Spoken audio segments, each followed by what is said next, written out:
Kata Hindu dalam agama Hindu diambil dari kata Sindhu yang berasal dari Sungai Indus. Sungai Indus adalah nama salah satu sungai terbesar di India. Sungai ini melintasi dua negara sekaligus, yaitu India dan Pakistan. Sindhu atau Hindu artinya sungai. Agama ini pertama eksis sekitar tahun 1500-an sebelum Masehi. Ada banyak dewa dalam agama Hindu, bahkan jumlahnya tak terhitung. Dewa yang tertinggi disebut Trimurti, yaitu Dewa Brahma sang pencipta alam semesta, Dewa Wisnu sang pemelihara alam semesta, dan Dewa Siwa sang pelebur alam semesta. Sebenarnya secara fundamen ya, agama Hindu ini termasuk monoteis, di mana dewa-dewa tersebut adalah perwujudan dari keagungan Tuhan Yang Maha Esa. Tuhan dalam agama Hindu disebut Brahman atau Ida Sang Hyang Widi. Ini berdasarkan kitab Rigveda Mandala yang menyebutkan Tuhan itu hanya satu. Dalam Upanishad juga disebutkan bahwa Tuhan itu tidak ada duanya. Dan masih banyak lagi konsep Tuhan yang hanya satu dalam agama Hindu. Proses munculnya agama ini dilatar belakangi oleh akulturasi antara bangsa Arya dan bangsa Dravida. Ini terjadi selama berabad-abad lamanya. Bangsa Arya merupakan bangsa pendatang dari arah barat laut yang bermigrasi ke lembah Sungai Indus pada sekitar tahun 1500 sebelum Masehi. Migrasi tersebut dilatar belakangi oleh perang yang terjadi di tanah Persia, sehingga membuat bangsa Arya kewalahan dan akhirnya mereka hijrah ke arah tenggara, mengikuti arah Sungai Indus.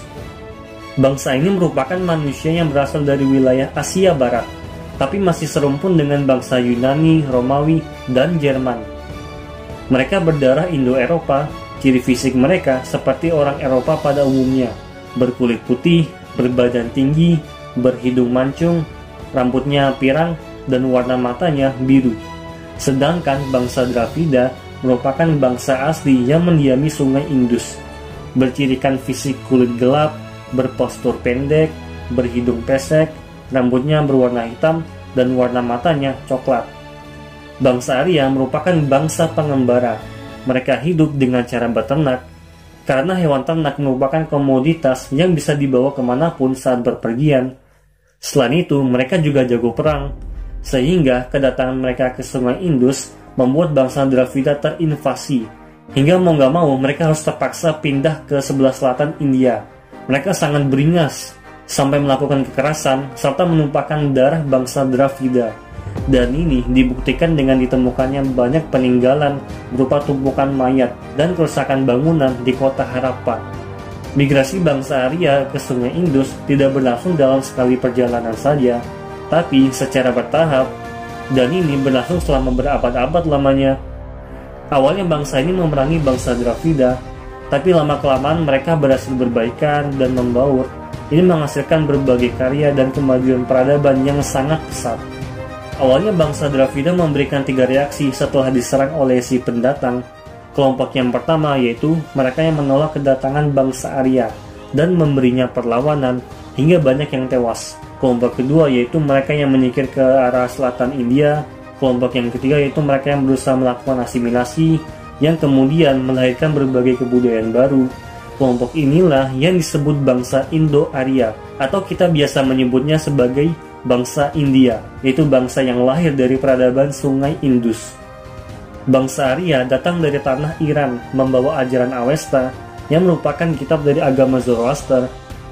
Meskipun peradaban India merupakan peradaban tertua di dunia, tapi peradaban Persia ini jauh lebih tua dibandingkan peradaban India.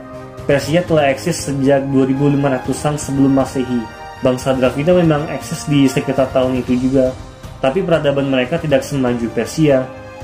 Nabi bangsa Persia yaitu Zarathustra yang lahir tahun 1700-an sebelum Masehi, yang memberikan ajaran Avesta yang memiliki konsep tauhid seperti Tuhan itu hanya satu, tidak memiliki gambaran, dan punya banyak sifat.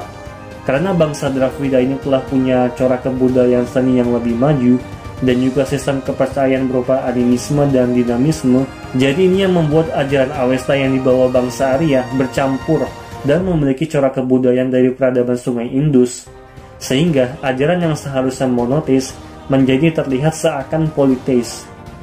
Karena sifat-sifat dari Tuhan itu dimanifestasikan ke dalam wujud dewa dengan rupa manusia. Sejarawan mengelompokkan 4 zaman dari peradaban Hindu ini. Yang pertama, zaman Weda. Zaman Weda kuno dimulai sejak kedatangan bangsa Arya di lembah sungai Indus. Pada masa ini, bangsa Arya sangat dominan dalam hal kekuasaan, sehingga merekalah yang menciptakan sistem sosial berupa tingkatan kelas masyarakat dengan tujuan menghindari percampuran keturunan antar ras dan menjaga kedudukan mereka.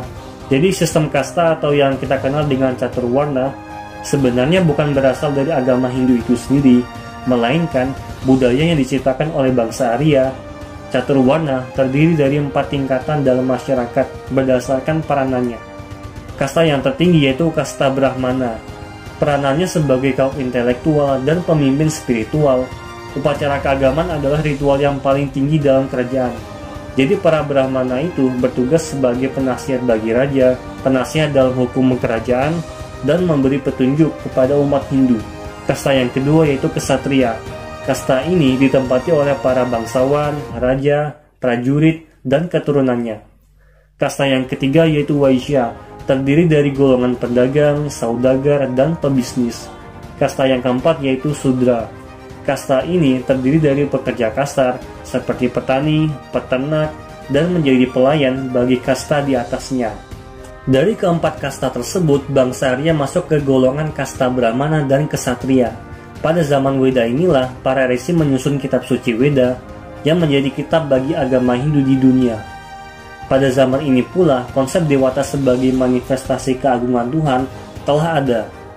Yang kedua, zaman Brahmana.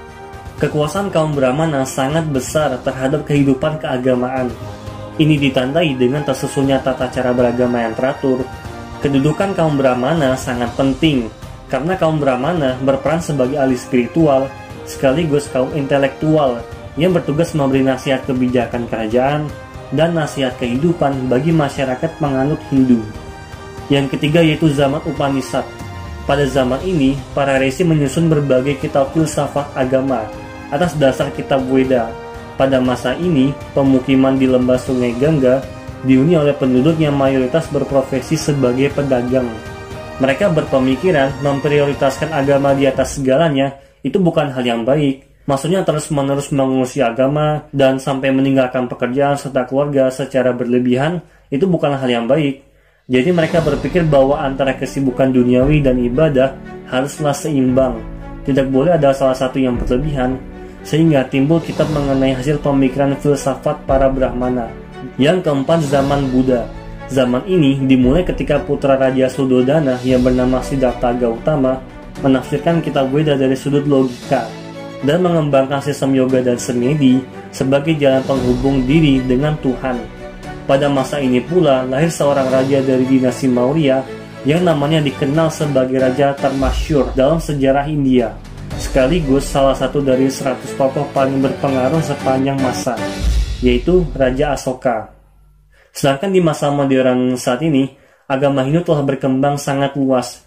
Dilansir dari World Population Review, agama Hindu merupakan agama dengan jumlah pemeluk terbanyak ketiga di dunia pada tahun 2022. Dengan jumlah sekitar 1,16 miliar pemeluk, negara India lah yang menjadi negara penganut agama Hindu terbanyak di dunia dengan mencapai 79,8% dari total populasi, alias sekitar 1,093 miliar penganut Hindu.